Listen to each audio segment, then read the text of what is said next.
이란 핵 문제를 논의하기 위한 제네바 협상이 내일부터 재개됩니다. 열흘 전 끝난 2차 협상이 타결 직전까지 갔던 점을 감안하면 이번에는 뭔가 성과물이 나올 것이라는 기대가 나오고 있는데요.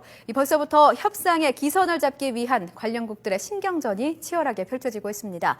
유럽 특파원 연결해서 자세한 내용 알아보겠습니다. 김은건 특파원.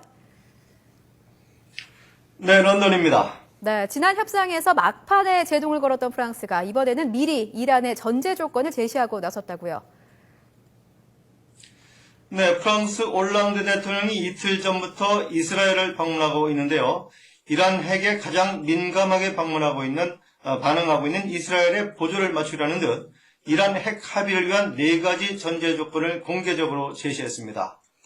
올랑드 대통령이 밝힌 4가지 요구사항은 모든 핵시설에 대한 국제적인 감시와 농축우라늄 생산의 20% 중단, 농축우라늄 비축량 감축과 아라크 중수로 건설 중단입니다. 이런 전제 조건이 충족돼야 서방의 대이란 제재를 일부 완화할 수 있다는 얘기입니다.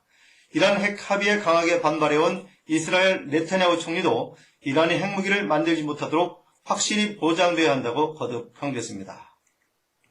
네, 프랑스가 일종의 공개 통첩을 한 모양새인데요. 이란의 움직임은 어떻습니까? 네, 올랑드 대통령의 발언이 전해지자 이란은 즉각 강하게 반발했습니다. 네.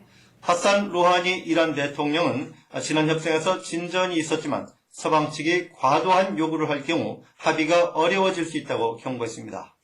루하니 대통령은 특히 협상 당사국들이 모두 수용할 수 있는 합의가 이루어져야 한다고 선을 그었습니다. 핵협상에 참여하고 있는 이란 외무차관도 이스라엘이 합의에 반대하는 활동을 강화한다면 협상은 어려움을 겪게 될 것이라면서 이란의 핵개발 권리를 보장하지 않는 한 어떠한 합의도 없을 것이라고 주장했습니다. 네, 그렇다면 이번 이란 핵협상도 타결될 것이라고 전망하는 건 좀 성급할 것 같군요.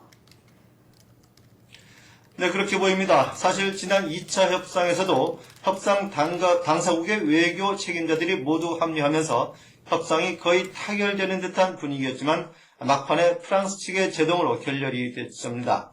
그래서 이번에는 좀 기대를 걸만하지 않겠느냐는 관측이 나왔었는데 벌써부터 양측 간의 기선 잡기 경쟁이 벌어지면서 협상 타결이 쉽지 않을 것이라는 전망이 나옵니다.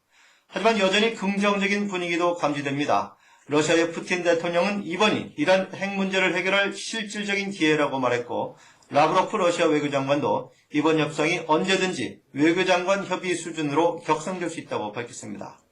자리프 이란 외무장관이 최근 이란의 핵 개발권은 당연한 권리이기 때문에 합의에 명시적으로 넣을 필요는 없다고 밝힌 것도 잠정 타결 가능성을 높이는 부분입니다.